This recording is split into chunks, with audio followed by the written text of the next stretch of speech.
Yeah, the slides are visible. Visible, ma'am. Visible. Okay, fine. Okay, so this is not a routine class. Okay, this is not something that you would aim for your exam.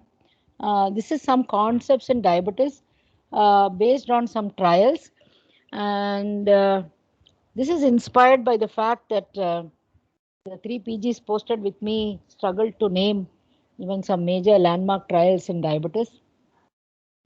So I thought that this can be a class that will open up some kind of idea of how these concepts in diabetes evolved, and what we make out of the guidelines that we have now. How did they come about? Okay, so that's the basis of this class. So if you are expecting some exam oriented class, I don't think it's going to be that. I always believe that learning must be fun. It should not be something that is boring and something that's always tension based and somebody is going to come and attack you for some class. Should never be that. So this will be a fun class. This will be a fun with ideas of the history of the concepts in diabetes, right? So let's look at how did medicine evolve. Uh, when we were undergraduates, we were always reading our textbooks and thinking that all those things written in those textbooks came from God and we have to follow them strictly.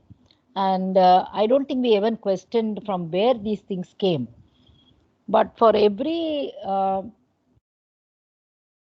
guideline and target and cutoff that we have in medicine, the basis has been randomized controlled trials. So every time we want to say a new thing, we go for an RCT. So you all know how an RCT is done. There's a placebo arm, there's a treatment arm, and then it's randomized. And the best way is to double blind so that neither the patient nor the person who is investigating, who is called the investigator, knows to which arm the patient has gone. So it's completely unbiased, and it is the most what do you call the strongest evidence for anything comes from an RCT. Now you know that in COVID times we have had so much of confusion regarding the guidelines. Every time people say this drug works, that drug works, because we have not been able to do rigorous RCTs in COVID because of the pandemic and the need to come up with some solutions immediately. So many drugs have been repurposed and kind of extrapolated, saying that they are useful, and that's why the evidence in COVID is so flimsy.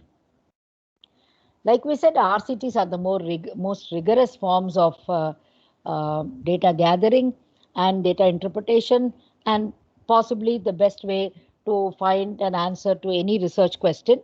I think those of you who are in your final year, you know how difficult it is to find a single answer to a small question that you're asking in the form of a thesis. I'm sure you all thought when you're in your first year that you are solving the world's problems with your thesis, and now you realize that you probably are struggling through the most basic facts. So it's difficult to answer a research question because medicine is a non-linear science. It's not like physics that you shoot an electron here and one more electron comes from the other side and you can predict everything in a linear way. In medicine, it is not at all like that, and so that is why it is difficult. Now, what are the disadvantages of the RCTs? Many times when RCTs are published in journals, we tend to take them as the gospel, and we think that okay, it's come out in an RCT, so it has to be believed. But there are disadvantages to it because in a clinical trial setting, a person is treated very differently than in the normal world because there is so much monitoring going on. There is so much care given to the patient. So it's in an abnormally caring situation, right? So the care given is fantastic inside a clinical trial, and the monitoring is very good. And also that you are excluding a lot of people when you're doing a clinical trial For example, there'll be exclusion criteria saying that patients who are having renal failure are excluded, pregnant women are excluded, elderly are excluded. So the data that you get obviously will not apply to the groups that you excluded. So when you come out with a clinical trial and then you say that this is all done, then you find that the data may not be applicable to the real world. Am I still audible or have I lost the connection? No, I'm still audible, ma'am. Okay, fine. So these are the disadvantages of an RCT, and that's why the concepts have changed to real world data. So the real world data is something that people collect after the RCT is over. For example, if you want to do an RCT, you can't recruit the whole world for it, right? So you'll be recruiting 10,000 patients, 20,000 patient max, right? But you are applying the 10,000 patient data to 1 billion people, okay? That is crazy. If you scale it up, you find that these things may not even be right at all in the 1 billion people who are going to take that particular drug. So that is why you find RCTs come in and data is gathered, but then you find that some post-marketing reports come in saying that this is not a good drug, this is no use.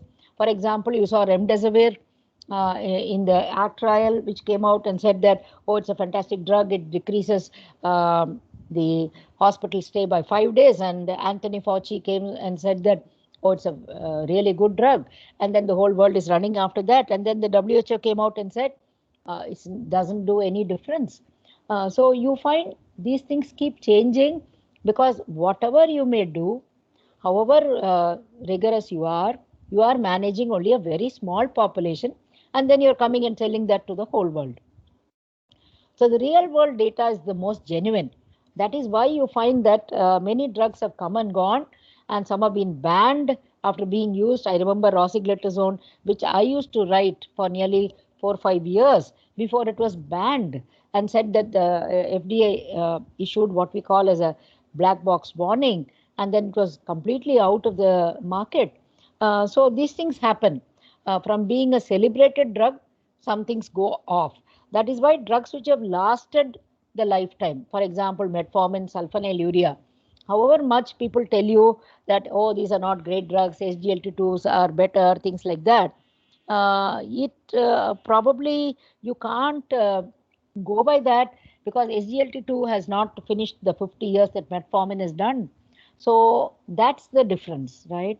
So real world data can come up with all kinds of things, and unless a drug really lasts a long time, you can't trust it and say that it's the best thing that happened to mankind. So the next thing is, how did the targets evolve? When do we say there is a disease? For example, if you know that the BMI of South Asians was brought down to 23 as the upper limit of the normal BMI, 22.9 rather, as opposed to the 25 that the Western world will take in. Why did this happen? This happened because when they did an epidemiological study, they found that at 22.9, the Indian and the South Asian is already having diabetes, hypertension, metabolic syndrome, etc., all the problems that you associate with a higher BMI at 23. Whereas the Western person is getting it only at 25. So we lowered our cutoff simply because we found that at a lower cutoff, we are getting disease. So that's how the cutoffs were made. For example, the fasting sugar in my own lifetime, I used to manage diabetes and say fasting sugar of 140 is fine. Then it was brought down to 126. That is because clinical trials showed that at 126, you have a takeoff of the retinopathy. You find the retinopathy drastically increases at 126. So the cutoffs come because the cutoffs are based on the level at which a disease will come. That's how you got your blood pressure cutoff of 140 by 90. And then you keep on debating in whom is this? Do the elderly need the same cutoff? Do younger people need a stricter cutoff? All these things keep coming in. But the main principle of any cutoff is that at that level, beyond that level rather, disease comes in, complications come in. That's why you make the cutoff. So why do we have targets? We have targets because we want to prevent disease. So at a BP of more than 140/90, you're going to get disease. At a fasting sugar of more than 126, you're going to get disease. That's why you made it a cutoff. Okay. Now, when we come to diabetes, like I was telling my PGs when I took the class for them the other day, the battlefield of chronic complications in diabetes is the vessel. Okay, it's not anything else you're worried about. You're worried about the vascular complications of diabetes. So the battleground for chronic complications in diabetes is the vessel. It's the endothelium and the arteries and the arterioles that are the battleground. So that's how we classified our vascular complications of diabetes into micro and macrovascular complications, which you all know. But if you look at your mortality because of diabetes, okay, now if you look at your mortality, the highest mortality in diabetes is because of MI followed by stroke. Those are the top two, right? So that means you want to prevent these two complications in all diabetics, and unless you do that, you are no good with your control of diabetes, right? So that's your aim. You want to prevent mortality, and then you also want to prevent morbidity. What's the point in having a diabetes with a stroke? You don't want that stroke, right? You don't want a CKD. You don't want him to die of sepsis, etc., etc. Please remember that most patients do not die of DKA or HHS. That's a very small percentage compared to the number of people who are going to die of a cardiovascular or a renal or a CNS mortality. Now that is, again, I won't dwell very much on it. You know that there is a takeoff for disease whenever you have a fasting sugar and a PP sugar goes up. But what I want you to look at is the macrovascular complications of diabetes actually begin earlier here. The microvascular complications are actually beginning a little later.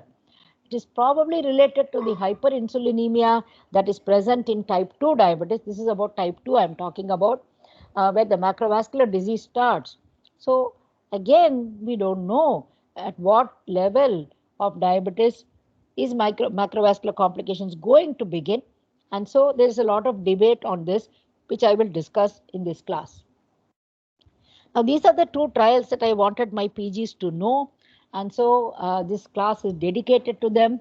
I hope you are listening, my three PGs who are supposed to be with me. Okay, so does control of diabetes affect vascular complications? Okay, that's our question. Okay, and the answer is a resounding yes. How did we come to this answer?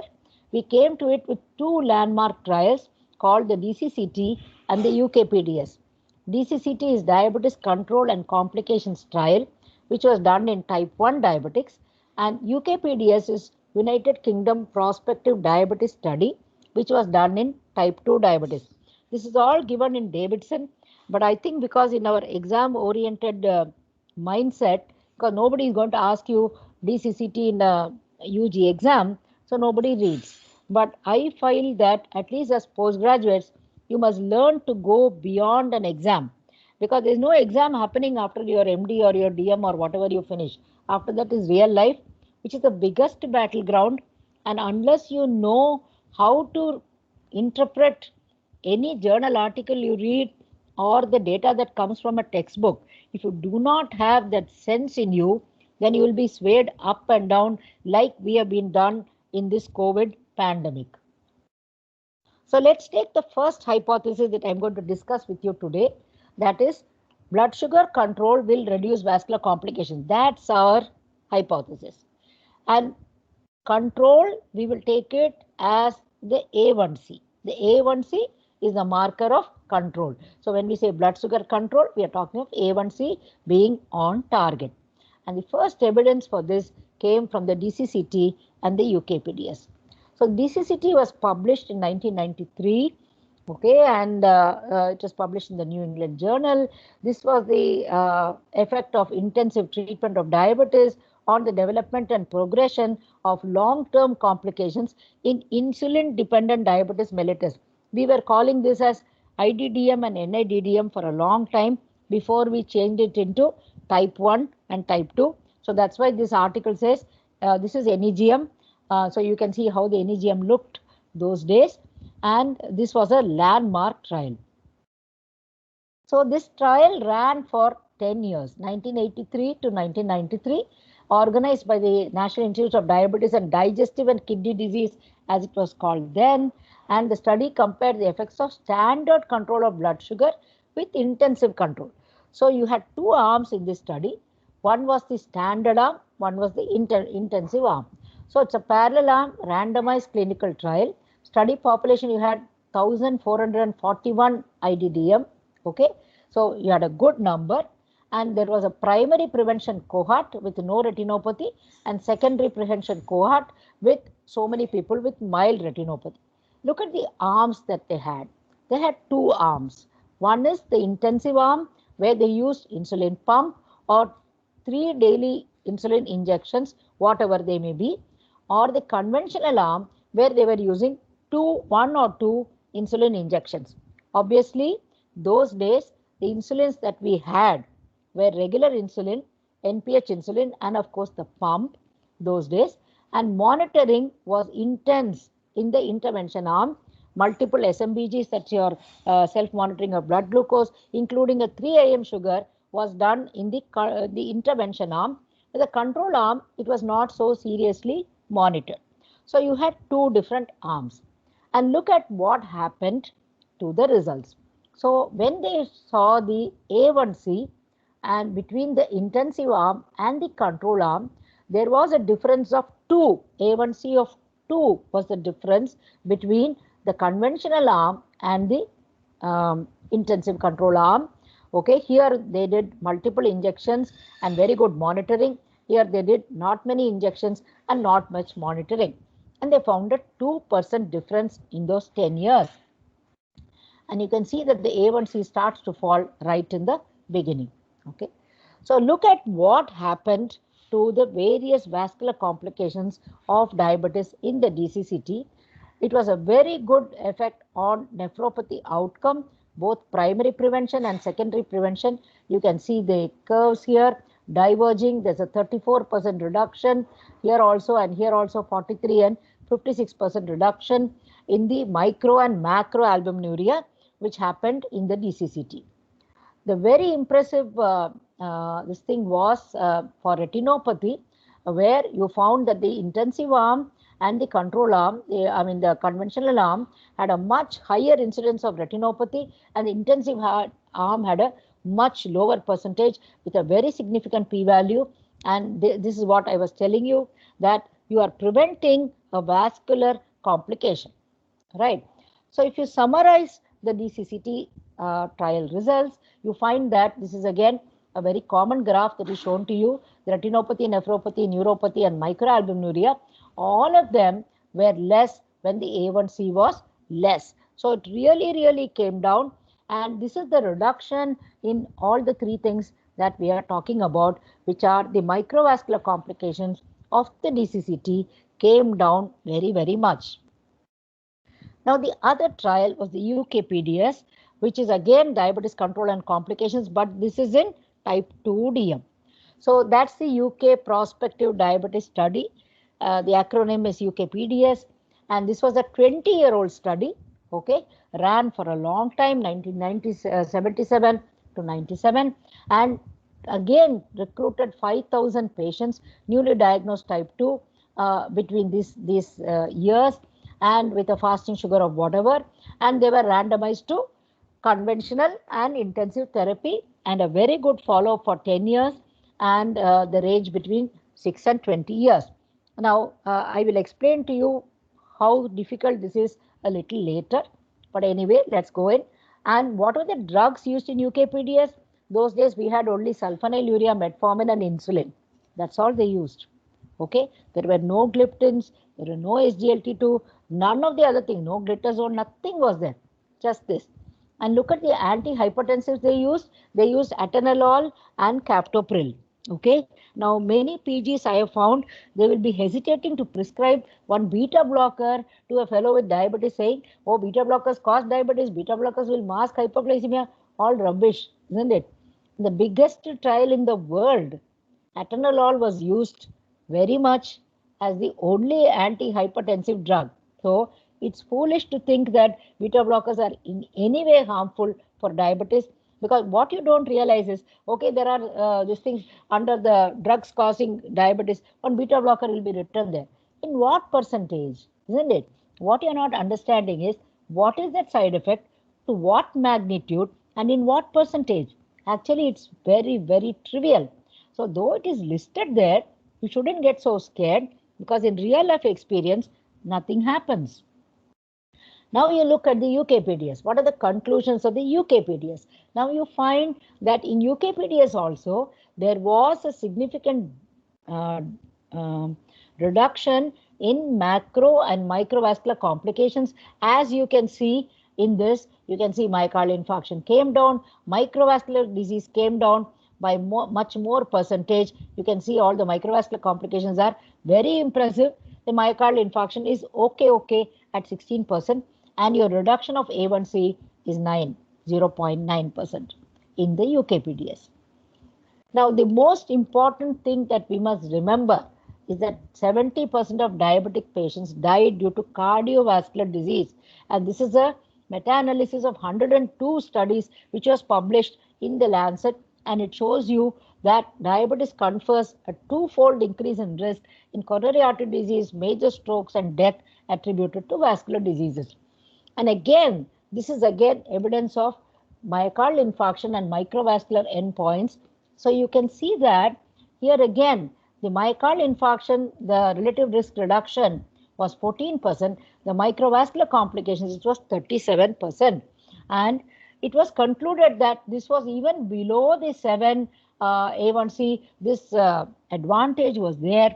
And so we said, actually, the lowest A1C that you can have, the better you are. That is what this study showed. Look at the UKPDS data that you have. So you find that microvascular disease is coming down by 37%, and look at your myocardial infarction coming down by 14%. Okay, for every 1 percentage drop in A1C. Now, why is the macrovascular complications not so impressive? That's actually a no-brainer, because the microvascular complications are completely dependent on glucose, okay? The glycemic control, the glucose-centric management will completely alter the prognosis in a microvascular complications, whereas the macrovascular complications does not depend on only glucose, because you got the BP, you got the lipids, you got the lifestyle, all of them are contributing to macrovascular risk reduction. So obviously, there are 4 things affecting the final result, and you tackled only 1. What's going to happen to the other 3? If you did not tackle them, then you cannot expect a different endpoint. That's why we put all these things together, the diabetes, the lipids, the BP, the lifestyle, everything together, and did one more trial, which was again published in NEJM in 2008, called the STENO2 trial. In the STENO2 trial, again in type 2 diabetes, a low-fat diet, exercise, smoking cessation, ACE or ARB, multivitamin for God knows what reason, aspirin, and an A1C less than 6.5, and a blood pressure was also taken care of. So everything was taken care of, not just the glucose. When this was done, you find the fantastic difference in the mortality from the STENO2. You found that in intensive arm, the mortality is much less than with the conventional arm. So that showed that in a macrovascular complication, please tackle everything and not one. So now let's look at 2 cases which are based on whatever I have told you. Now I want you to think and answer, because this is application of the knowledge that you have. An 18-year-old type 1 diabetic comes with an A1C of 11%. She's at college. This is my patients. They're all like this, and finds it difficult to follow diet, and the multiple insulin injections are irritating for her. Especially the afternoon injections. I don't know how many of you talk to your patients. Do you realize it's very difficult for a college kid to take an afternoon Actrapid or whatever you want to give? Most of them have to go into the bathroom to inject themselves with an insulin. Do you realize what it means to an adolescent who is going through such a trauma? isn't it? So when we are dealing with diabetics, we must remember that there's an emotional component to this whole disease. But anyway, so she's finding it irritating. And when you're 18-year-old, I don't think you're very far from 18, but whatever, I think you're a little more mature than 18. 18 is a bad age, isn't it? Everybody goes bonkers at 18. So at 18, when the patient comes to you saying all this, how will you convince her to be regular with her medications? So what would you tell this patient? I want you all to talk, anybody.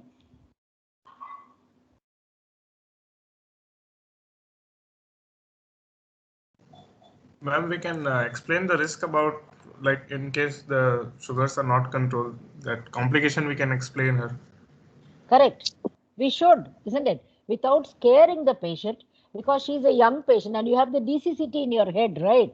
You have the DCCT in your head and you know that it proved very well that retinopathy, nephropathy, macroalbuminuria, CKD, everything came down so well with a glucose-centric control.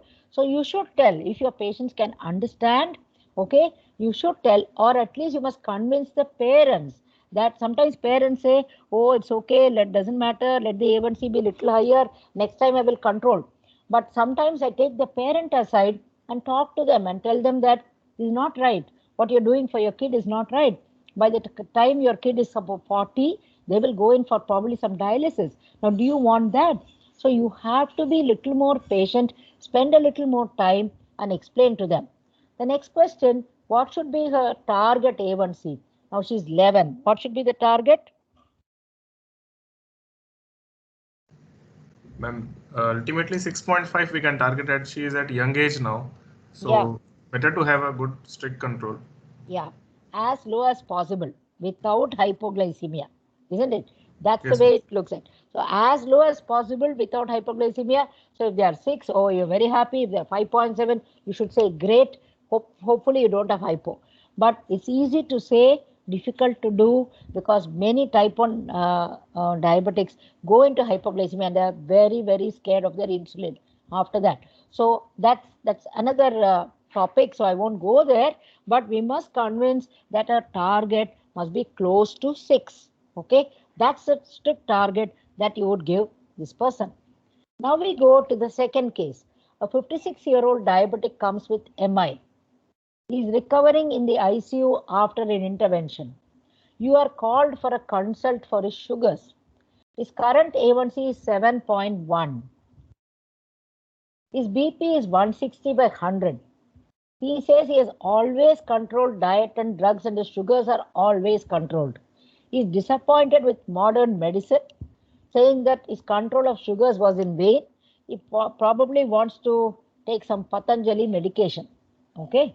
Now, what should you be telling this person?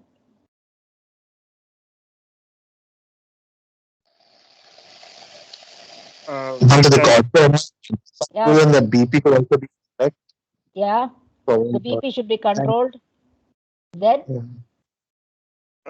Basically, tell him that sugars are not the only factor that is a risk factor for his cardiovascular event.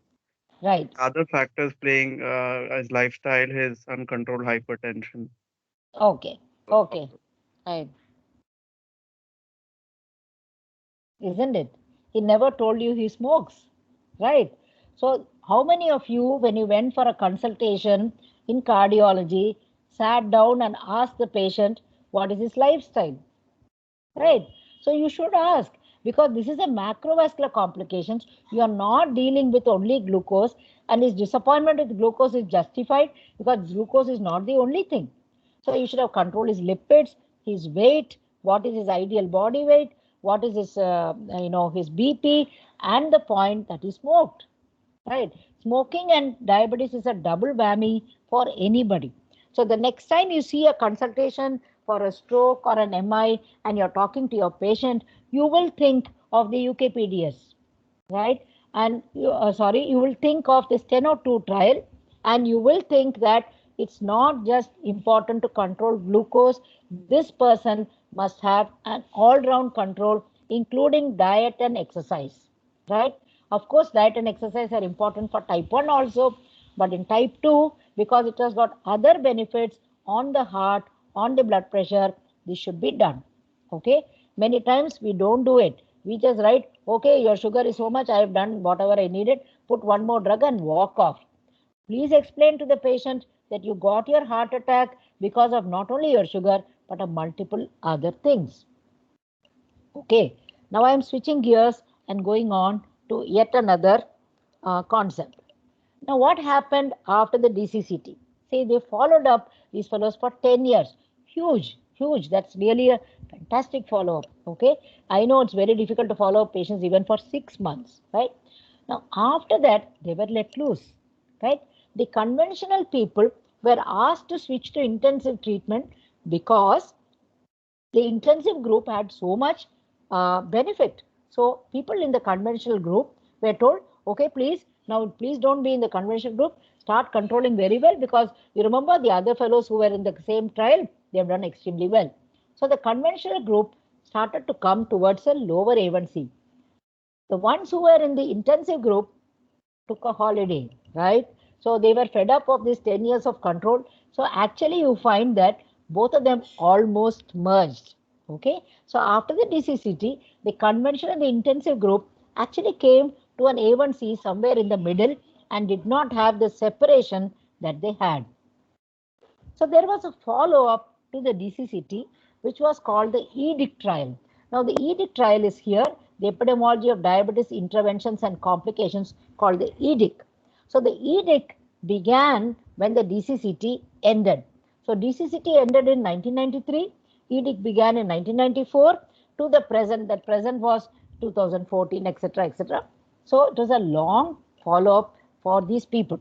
So whoever was there in the DCCT were followed up, just followed up, right, for another 20 years, which was called the EDIC trial, right? And they followed them up for the same vascular complications, retinopathy, macrovascular disease, etc., etc. Now look at that. Okay, now remember their A1C is almost merged. Okay, but when you look at the EDIC 4 to 8 years post DCCT, there was the conventional group having a much higher level of retinopathy than the intensive group, though currently their A1Cs are the same, right? So they thought there is something happening with a good control in the beginning, which they termed as metabolic memory, and they said this applied not only to retinopathy, nephropathy, CCIMT, CVD, all these things were found to be influenced. Okay, so similarly with microalbuminuria also, now remember they are not being strictly followed up. Okay, they're just being followed up. Nobody is coming to the intensive arm and saying, no, you have to take 3-4 injections, you have to do your SMBG. Nobody is saying all that. Okay, this is just a follow-up. And the conventional group also, they are told to be more strict, but they are followed up, right? And remember, they did come down on their A1C. Still, you got a benefit with those first 10 years of very good control. And this is again from the JAMA network, another graph showing you that in DCC, in the EDIC trial, even the prevalence of hypertension was lesser. Okay, so something happened with good control in the beginning, which did manifest even if you became a little crazy after your first 10 years. So that is what it showed, that the cumulative incidence of even non-fatal MI, stroke and death from CVD was also different. In the, look at the years, you're at year 20, right? You had the very good control here, but you are followed up for another 20 years, still you are having the benefit of the first few years of control. Now, the same thing, UKPDS follow-up study, that's a DCCT I told you. The UKPDS also had a 10-year post-trial follow-up study, which also showed that there was a reduction in these people who had very good control in the beginning. You found that the benefit lasted longer even after you let them out of the trial groups. That's how this concept of metabolic memory came in. So this is metabolic memory, that in a diabetic, vascular stresses persisting after glucose normalization, that has been supported, this concept has been supported both in the laboratory and in the clinic in both type 1 and type 2 diabetes. and this was called the legacy effect by the UKPDS investigators, the phenomenon of ongoing beneficial effects on diabetic complications after a period of increased glycemic control, even if this followed by a return to poorer control. So even if you were not so good later on, the first few years made a difference. So that's called the metabolic memory and the legacy concept. Now, what's the basis of the metabolic memory? So there is a biological basis to the metabolic memory, which has been explained in different ways by saying that there was excess superoxide anions which were present, which were activating the polyol pathways, the age, the advance in glycation end products, the PKC, and the hexosamine pathways. All of them are actually having an effect on diabetic complications. So there was an explanation given. If you want a more complicated explanation, it's regarding the ROS, the radical oxygen species, which are there in the mitochondria, and they said that, and the age, and you can see all those things which are here. Okay, they're all happening at the level of the mitochondria, where a hyperglycemic state permanently impacts the mitochondria. And if you controlled well, the mitochondria probably remembers, and you have a much better outcome later on in life if you controlled well right at the beginning, which is called the concept of metabolic memory or the legacy effect. So then this concept came, the ADA changed, aim for an A1C of less than 6, especially in the beginning, right? Especially in the beginning, aim for a very low A1C. That's the way to be, because that's the way you would decrease your vascular complications in diabetes. Okay, right.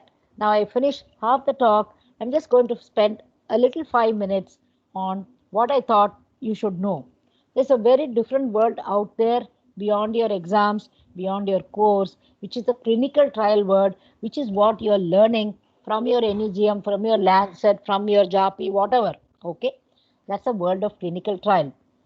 And I had the fortune of being part of many clinical trials. As part of 31 clinical trials, 20 of them were international. So I have been exposed to how we do a clinical trial, right? So when we do a clinical trial, first of all, you're chosen from different countries based on your CV or whatever. My first clinical trial was on Candida infection, where I compared liposomal amphotericin with the usual amphotericin. We recruited 5 patients of candidial sepsis. This was, I'm talking about 1996, 7, something like that. Okay, and that was an international trial I was part of, and we were the highest recruiters in India. We had 5 patients, okay, and 4 of my patients were from KMC who had intestinal operations like that. And these patients, we gave them amphotericin. Most patients lived because of this trial, because amphotericin was given free of cost to them, and many of them survived because of the trial. It was a great happy moment for me, and that was my first clinical trial. After that, I've been part of many. So when you are chosen for a clinical trial, you are given a protocol. Okay, in the protocol, it is explained to you what are your kind of inclusion criteria, what are your exclusion criteria. Even before you are chosen as an investigator, they ask you how many diabetic patients do you see in a month. Okay, you write some 50, 100 something. Then how many of them have diabetic neuropathy? Then you say, okay, maybe 30. How many of them do you think have neuropathy plus autonomic neuropathy? Because the fellow is trying to do a drug for autonomic neuropathy, he would ask you that. And then you would say, okay, I have, say, 2 or 3 patients. Now, how will you prove your autonomic neuropathy? Do you have a lab for you? Can you do you have your facilities? Can you do a C-peptide? Can you do a stimulated C-peptide? He will ask you all kinds of questions based on, and can you store samples at minus 70 degrees, etc., etc. So you say yes to all of them, then you're chosen, then you're given the protocol. After the protocol, you are called to an investigators meeting. Okay, so you're called, this is the investigators meeting of the leader trial, which I was part of, the liraglutide and cardiovascular outcomes in type 2 diabetes, which was published in the NEGM. I was a part of this trial, and that's the leader meeting. You can see that on the table there were this number of patients for 32 countries. All those things are written here. No, this is from the desk where I was sitting. This is in Barcelona, and this is the hall where we had the leader trial results presented to us. So this is the result part I'm showing you. But when you recruit, you are recruiting those patients, and then you have a big pro forma to fill up. It's not ordinary. So I am not filling up the pro formas. They have a research associate with me, and that based on the inclusion exclusion criteria, then you screen the patient, then you send the samples to a central lab. Most of the time it will be in Switzerland somewhere. So you have to put the courier and send it, and then the results will come. Some will be screen failures, some will be taken in, and then you will have few patients. For example, the leader trial, our contribution from our center was 5 patients. We gave 5 patients, which was good. And we followed up those 5 patients for nearly 3 to 5 years. Now, after that, they give you the drug. So for my patients, we were given liraglutide, and some were given placebo. Please remember, I did not know whom I was giving liraglutide to, whom I was giving placebo also. Okay, so we were giving, and patient must sign an informed consent saying that I don't mind taking the placebo. Okay, and or I don't mind taking the liraglutide. Many of my patients with liraglutide, those whom I recruited, some of them dropped out because you start from 0.6 and you go to 1.2, the fellow starts vomiting, nausea, vomiting, so many, and the fellow will say, I won't take injection, why should I take, etc., etc. So it was difficult to recruit for the leader trial. And then after that, you send all your this thing, then it is collated. And then there is a data monitoring committee which comes and asks you, why did you deviate from the protocol? Why did your patient come after 1 week? You should have come on 24th. How he came on 31st? You have to give explanation for that. And then you have to say why he didn't take his drugs. You have to give explanation for that. Sometimes you will be, caught up. And then so many things you have to do. And then the data monitoring committee is central. Nobody knows who they are. They are sitting somewhere else, and they will be blinded to the data. They will not know who is placebo. They will not know who is liraglutide. If they find some major adverse effects, what we call as MACE, major cardiovascular events, then they will call you up and they'll say, okay, stop recruiting from your center, or something is wrong, or there is stopping, etc., etc. So it's a huge process. It's a huge process. And only when you're part of that process, you realize how tough it is to come up with even one thing on a clinical trial. And after that, they call you to this investigators meeting where they discuss all the risks, and the leader, liraglutide, brought down some 13% reduction they had of CKD, etc., etc., and ESRD. So they were very, very happy, and they called us to Barcelona, where I met all the investigators from all over the world. We had, a discussion where the results were presented, and we all came back. And then the publication came out in NEJM. That is the process of a clinical trial. So it's not that one publication comes out of nowhere. It is done with a lot of rigor, okay? Given the faults, like I told you, you have only 10,000 patients, you're talking about 1 billion. Fair enough. But even these 10,000 patients, to do it well, it's not at all easy. It's not at all easy. So you must appreciate anybody who's doing a clinical trial and trying to do it well. And most international trials are done with a lot of rigor. Okay, fine. That's my 5-minute break for you. But I'm switching to another topic, right? Hey, am I too late, Tanmay? You want me to stop or something? No, ma'am. We can continue. Okay. Another 15-20 minutes. Is it okay? You're not too late for your dinner or something? No, ma'am, no, ma'am. Okay, fine. Let me go on. Okay. One of my favorite characters, so I put him up there. Accord or discard. Okay. This is another trial that came up where we moved our targets again. Remember, I told you the lower A1C is the better one. Okay. So this Accord trial came out in 2008. Accord is an acronym for Action to Control Cardiovascular Risk in Diabetes. Okay. That's acronym is Accord. Okay. I think all trials try to find some really pronounceable, catchy, slangy thing like how they give the brand name, Colgate, Coca-Cola, how they found all this. Branding is actually a profession. I don't know whether you know that. People who can give good brands and good jingles are taken on a river cruise or a ship cruise, and they're paid very heavily. Okay, right. That's beside the point. Let's come back to Accord. Accord's hypothesis was that intensive glucose control will decrease cardiovascular events in patients with type 2 DM, right? Intensive glucose control will decrease CV events in patients with type 2 DM, right? So they recruited 10,251 patients with CVD, with cardiovascular disease or risk factors for cardiovascular disease. And they put them into two arms. One is the intervention arm, and then there is a randomization was done for standard and intensive control. For standard control, they accepted an A1C of 7 to 7.9. Intensive control arm, they were brought down to less than 6, which is what we think is the best way to control diabetes. Now, the primary outcome was composite of non-fatal MI, CVA, or death from any cardiovascular cause. Now, look at that. So, that's how they brought down. The intensive group had an A1C of 6.4. The standard group had an A1C of 7.5. Okay, right.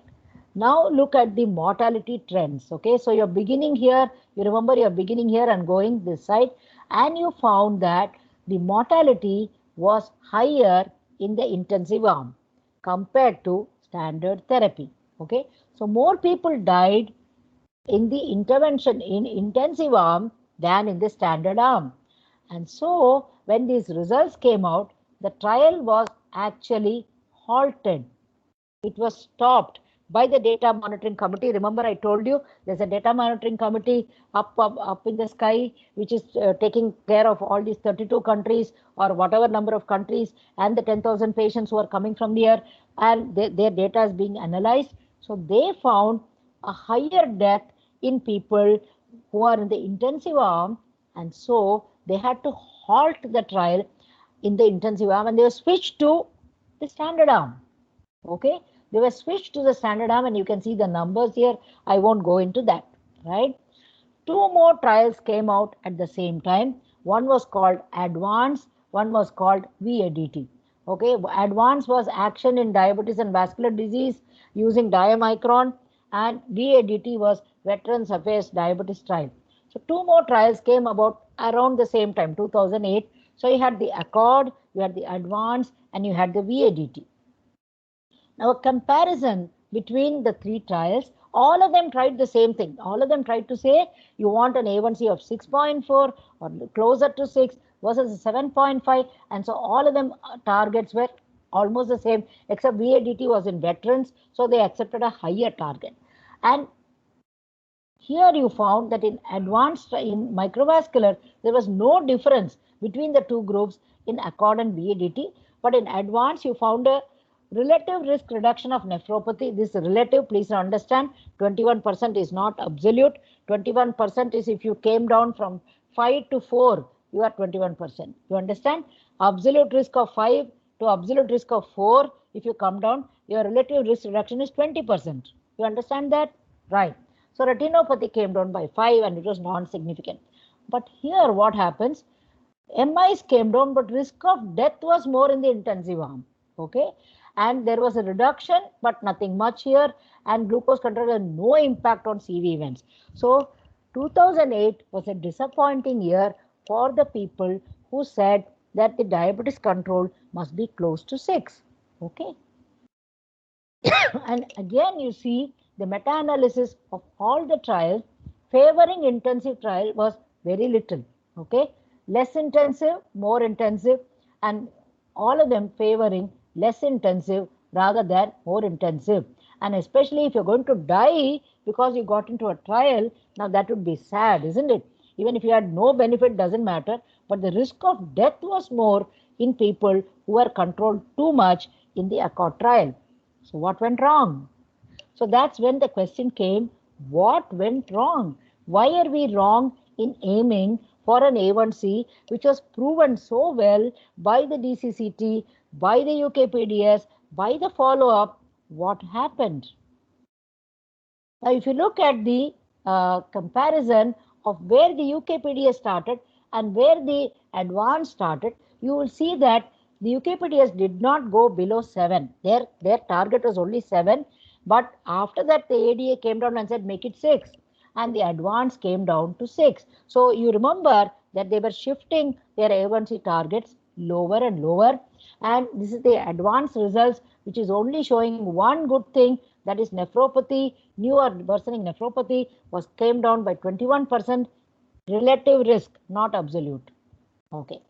Look at what we did in advance and accord. Okay, fine. So you find that this is the aggression with which the A1C was brought down. Okay, this is in accord and this is in advance. The accord advance was a little more gentle. The accord was very aggressive and brought it down pretty fast. Then the drugs which were used in these two listings were blamed. People were saying, oh, you use glimepiride here, you use insulin here. These are the ones that are causing a problem. So they brought down the A1C well, but they increased your mortality. What's the point in dying with a better A1C? There's no point, right? You have a 6 A1C, but you're up in heaven. You'd rather stay in earth with an A1C of 7.5. So that's what happened. So the drugs were blamed. Whereas here gliclazide was used, insulin and TZD and metformin. Of course, in both sides, metformin was used, but they were wondering whether these were the ones which are causing the problem. Okay. Look at it a little more carefully. What happened was the aggression with which we brought down, right? Now, when we treat diabetic patients, we want the A1C to come down as fast as possible, right? Bring it down as fast as possible so that you have a better metabolic memory, legacy effect, everything you want, because you want a better A1C so that you don't have vascular complication, etc., etc. So that's the aggression that you found in accord. The advance, which was less aggressive, actually had a better profile. Now that was analyzed. Why did they die? Why did they die here? One was hypoglycemia, never proven to have higher hypoglycemic effects. Maybe they said there was a tachycardia associated with undocumented hypoglycemia which caused an arrhythmia and these people died, and there was probably a plaque rupture because of sympathetic stimulation. Because of the tachycardia that happened, sympathetic stimulation was there, plaque ruptured. Okay, remember the plaque rupture is always sympathetic dependent in an MI, right? So maybe something else happened. So the message that came out of accord was no need to rush, no need to get that A1C from 9 to 6 in 2 months. No need. Okay, no need to rush, hasten slowly. Now, please understand the difference between a DCCT, a UKPDS, and an accord. Remember who were the people in accord? They were middle-aged and older patients. They had long duration of diabetes. They had a high risk of cardiovascular disease and hyperglycemia. So you applied it to the wrong population. This population is not your DCCT or UKPDS population. This population is older adults. Now, please remember, older is a very gentle way of saying my age. If I am called elderly, I would probably protest. So you would call me older adult to satisfy my ego. That's what it was. So these people were all old. Okay, they were old and they were having a longer duration of diabetes. Something went wrong. So we learned from the accord that this is the wrong group to which you are applying this principle of an A1C coming down to 6, and maybe the rushing was wrong, the target was wrong, and maybe the drugs you used were too powerful. Okay, don't know, but we learned a lesson there, and that's when many studies came up following that. So let's look at two problems which I am basing on the concepts that we have understood so far. 35-year-old teacher is diagnosed with diabetes during a routine health checkup. He is in denial because he has no symptoms. Okay, routine checkup, he was picked up, so he doesn't like the diagnosis at all. He's forever blaming the lab. A1C is 8.5, at which time his doctor convinces him that he is diabetic and puts him on OHS. Okay, it is down to 7.8 during the next two follow-ups at 3 months and 6 months. His doctor is, however, not happy and says he has to control further. He is your relative. Okay, this man is your relative and he consults you. Now, what would you say his target should be, this man?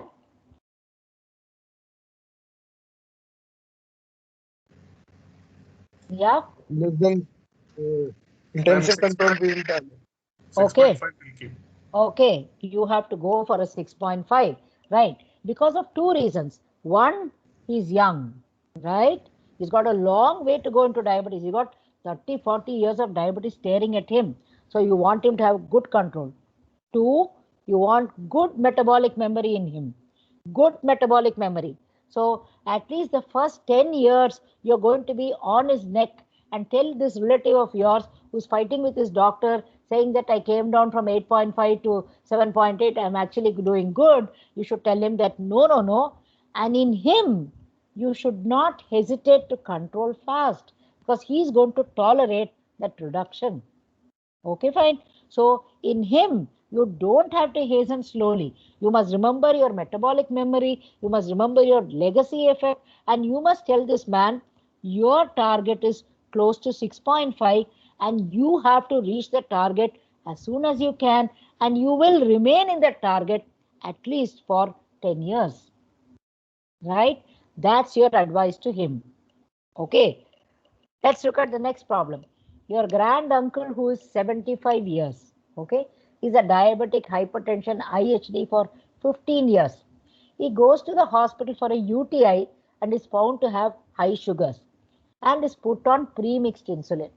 He is discharged shortly after recovery and goes into hypoglycemia, right? After which the insulin is stopped and is put back on OHS. This happens all the time because please remember, when you remove the glucotoxicity, the beta cell function will recover and you will have a much better control. So if you discharge a patient on a good dose of insulin, he will go home and probably go into hypoglycemia.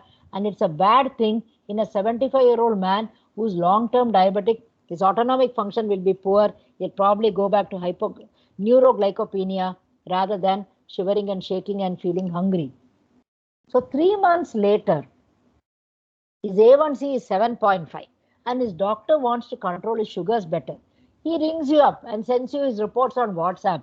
Have you not had this? Everybody will send you their reports on WhatsApp saying, please tell me what to do. This is my A1C, this is this thing, that thing. So what should be your advice to this man?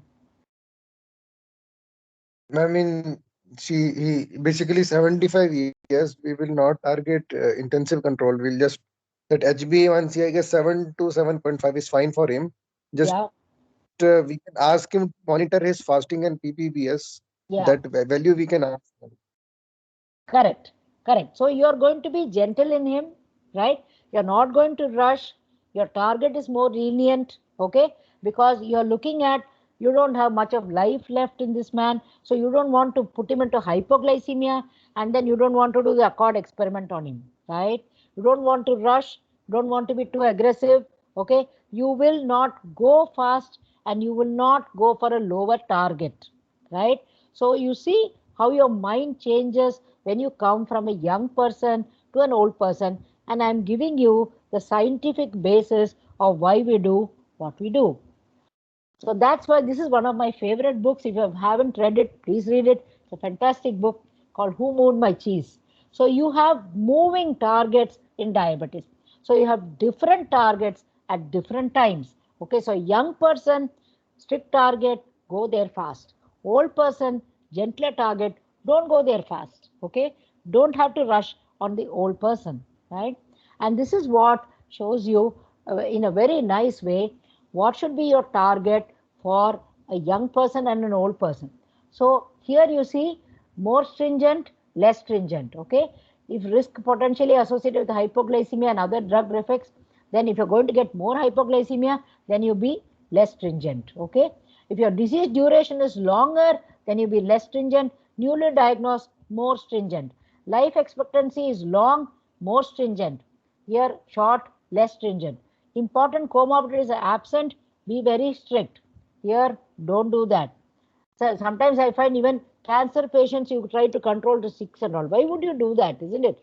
Why you don't want a more than 250 sugar because you want to avoid infection, right? So in a person whose life expectancy is less, just target the sugar of less than 250, you should be fine. More than 250, infections are common, right? You're not looking at vascular complications in somebody who doesn't have life expectancy, right? Okay. Established vascular complications, don't go and do very severe control. Okay, don't go and try to be with the severe. If they are absent, you will be strict. They are not absent, you will be gentle. Patient preference, highly motivated, excellent self-care abilities, then please be strict. If it's difficult, don't be. Resources again. Okay, so it's just common sense, right? Please always think, why are you controlling sugar? Keep that answer in front of you, then everything is easy for you. If you're controlling sugar for the prevention of infection in an old person, 250 is fine. Sugar of 250 is fine. PPBS is fine. Okay. And if you're controlling for vascular health, then please don't be very harsh on the old people. You may create more harm than good, but please be very harsh on the young person because his targets are very low. That is why you find that all organizations, right from ADA, ASE, NICE, this UK based, all of them are looking at a target. When you have a lifespan of less than 10 years, your targets are more gentle because you don't want, more problems in them, right? So that's a very nice way of putting it. If you're a young person, newly diagnosed, no cardiac disease, tight target, less than 6.5. Best target for more people is 7. Remember, after the Accord came out, the ADA upped its target, made it from 6 to 7, became more gentle. In an older person with comorbidities, reduced functional status less than 8. Older person who's frail, end of life, limited life is 8.5, isn't it? So please understand that on a life cycle, this is how you would this thing. So to summarize, what did we learn today? Outcomes are more important targets than numbers. It's not the sugar, it's not the A1C, it's not the BP, it's not the lipid, it's the outcome. Okay, like we said, no point in having an A1C of 6 and being in heaven, right? Therapy has to be individualized. Who we treat will decide our target. Whom are we treating? That decides our target. Now, the next thing is how we get there is as important as where we get to. Are you going to be aggressive? Are you going to use a lot of drugs with a lot of side effects? Okay. Please understand that every drug you give has side effects. So the path that we use to go to the target, okay, is as important as the target itself. These are our learning points from this thing. So optimal management of diabetes is actually a great balancing act between hypo and hyperglycemia. That's it for me. Hope you have a good perspective on these concepts in diabetes, and I think I will end here. If you want to ask me anything, you can. Any questions? Yeah. Ma'am, that legacy effect that we talked about, yeah. Is it like the amount of effect seen is equal in type 1 and type 2, or it's like there's a difference, ma'am? No, because the EDIC trial, which was the follow-up of the DCCT, and the UKPDS follow-up, which was the follow-up of the UKPDS, both of them showed that it was very good. Okay, so there's no difference as such. There is something to do with the good control in the beginning of diabetes that makes it for a better vascular health later on in life. And second thing, ma'am, once they had that mortality in Accord, which we were talking about with the intensive control, ma'am, the proportion of patients who had higher risk of CVD, was it equal in either group, ma'am, or like? Yes, it was equal. It was equal. If you look at the numbers there, it was equal. It was not that there were more fellows who are having this thing, nothing like that. Otherwise, the data monitoring committee will not stop a trial. Okay, ma'am. Yeah. Okay. Thank you, ma'am. Yeah. Anybody else? Any questions you want?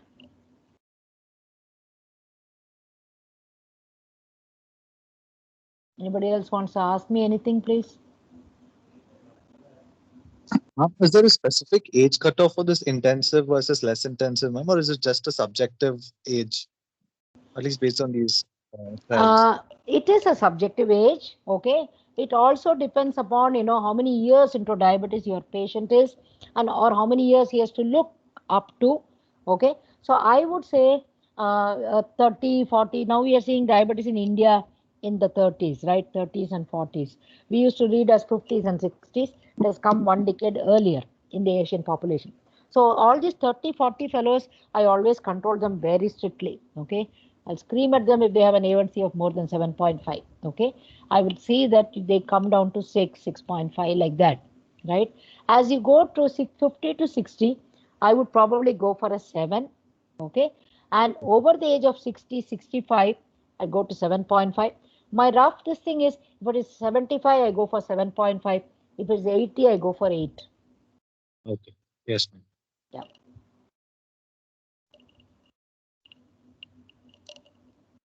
Anybody else? Anything you want to ask me? I don't know. Yeah, go on. Tell me. This A1C part, like usually when we see the consultations, like some from ortho or surgery side, there is one patient who bled, he was transfused. This effect on A1C with the acute condition, like when we should not actually rely upon it. That is a different lecture. Yeah. One thing that I found, PGs, and depending very much on the A1C. Okay, I'm not at all a believer on A1C. Okay, I'm an atheist as far as A1C is concerned, because I find that there are a lot of variables in that, and this concept of if the A1C is more than 10, you must start insulin. I never do it. But please don't quote me. You may fail in your exam. Somebody else may not even like what I'm saying, but this is me. Now, I have my reasons. For example, the A1C is a reflection of the last 1.5 months of control. Though we say 3 months, it's 1.5 months. Okay, the most important part. So if you have an A1C, for example, you have a person who started with an A1C of say 13 3 months ago. Okay, now he's come to you after 2 months, he's come down to an A1C of say 10, right? And he's come to you and you see him, and his fasting sugar is actually 140, his PP sugar is 170. Would you start insulin on him? I would not. No. I would not, because this is wrong. Saying that the A1C should be the reason for you to start insulin. That is if somebody is first time coming, and that also the AD is very clear with symptoms. With symptoms, okay. Sometimes the insulin fellows push you. Okay, I don't know. You probably have been in the pandemic all through. You're not even faced medical reps because they are shut out of your lives. But if you listen to the medical rep, he will put, they show iPad after iPad. Nowadays they don't bring that the folding thing. They show an iPad and they keep on moving their fingers. Oh, this is great, that happened, this happened, all that. And they will say insulin is recommended by this fellow, that fellow, the whole world, etc., etc. But if you use your common sense, you will realize that there will be disparities like this. Okay, I use the A1C very much when I have a patient who comes to me and A1C is say 7. Okay, but today his PPBS is 300, right? His A1C is 7. Then I don't react to the 300. I call the fellow. I ask him, what did you eat today? Okay, the first thing is, oh, nothing, doctor, ಏನು ತಿನ್ನಲಿಲ್ಲ, 2 idli ತಿಂದದು. Okay, then the wife will tell on the side, ಒಂದು ವಡೆ ಸಹ ಕೊಟ್ಟದು. Then he will say, ಅದು ಟೀಯಲ್ಲಿ ಸ್ವಲ್ಪ sugar ಹಾಕಿದ್ದಾರೆ doctor, ನಾನು ಹೇಳಲಿಲ್ಲ, ಅವ್ರು ಹಾಕಿಬಿಟ್ರು. So, and then somebody would have eaten one buns on the side, this fellow would have had a bite. Okay, so that is the 300 sugar that you're seeing today. Now, if you see the 300 sugar today and you go and increase your OHS, then you're doing a mistake, because he's not 300 every day. He felt very hungry while coming in the bus. He must have hogged his breakfast, and that's how you got that. And your A1C is telling you the truth. A1C is saying he's not such a bad fellow. He's only 7. Okay, so don't change his drugs. So when you find there's a disparity between your current sugars and your A1C, just think. Okay, all of you can figure it out. You don't need some great rocket science to figure this out. Talk to your patient, find out what happened to him that his A1C is so well and he's actually having bad sugars today. He must have even stopped his matre 4 days ago. You will think ಎಲ್ಲ ಸರಿ ಆಯ್ತು ಅಂತ doctor ಬಿಟ್ಟಿದ್ದೇವೆ, ಇಲ್ಲಿ ಬರ್ತಾ ಇದ್ದೇವೆಲ್ಲ, ನೀವು ಬರೆದು ಕೊಡ್ತಾ ಇದ್ದೀರಲ್ಲ, ಅದಕ್ಕೆ ನಾವು ತಗೊಳ್ಳಿಲ್ಲ. You will find 101 explanations for that, right? That's where I use my A1C. But I don't go by the A1C to start insulin, etc., etc. Okay, I play it by ear. Not that I don't start. I do start, but I don't go by the blanket statement that A1C is important. And where the A1C is not reliable, that's another lecture, Vishwajit. We'll do it someday. Okay, ma'am. Thanks a lot, ma'am.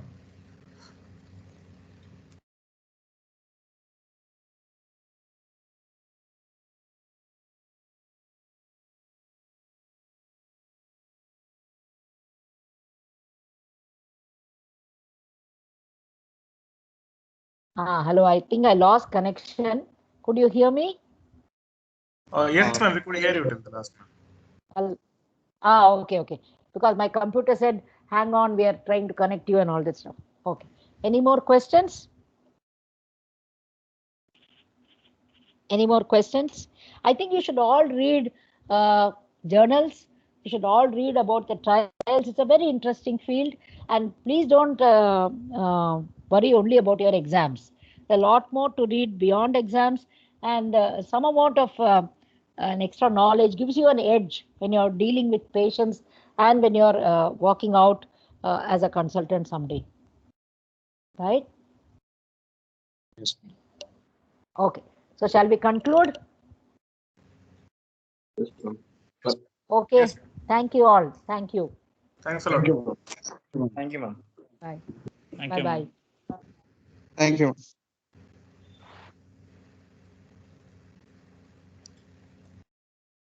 Thank you, ma'am.